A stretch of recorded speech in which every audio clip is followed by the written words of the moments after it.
Champion sound, champion line. Double J Chameleon. Uchumbura to Kampala.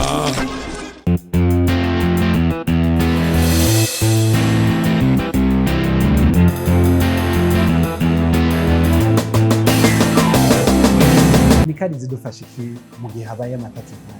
canke koperative zo muzisi nkuko bamavuga amashirahamwe? Ntavyo nzi ko ni benshi n'abagenzi nko muri Mikari Jesse ndimo n'abageni ni muze mu approach menye exactement ni giki muzumufasha ni giki habaye inkorane nkizi ni giki bofasha nibi byarabaye mwarabonye yari president wa Mikari cyangwa abo bandi buvuze ari n'umwarandondero urumva byibereye ngaho sinzi nicyo bimaze ofete nicyo gituma ntarimo no muri Mikari je nta manda bivuga kubera sintahura bamaze iki exactement basanzwe bafasha les musiciens bafite amatati cyangwa umuntu aja mu butungane ibyo nibaza ko ibyo bategezwa no kubijana atwa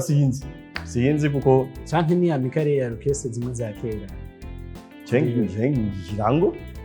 kugira ngo utari wawe nawe nyine sinshobora kugenda mu shiramo rya sinzi ko ari shiramo sinzi hariho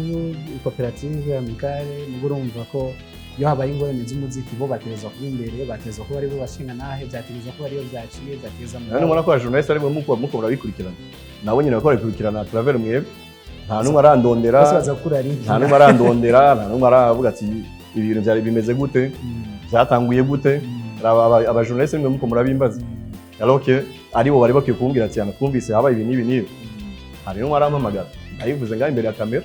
nta numwe arigera ampamagara nibaza ko ari ikibazo bakwiye gutunganya neza mu burongozi bwabo hejuru gushika hasi naho nyene si jamais biri mu byo basanzwe bakora bitari mu ntumbero zabo cyangwa mu byo basanzwe bakora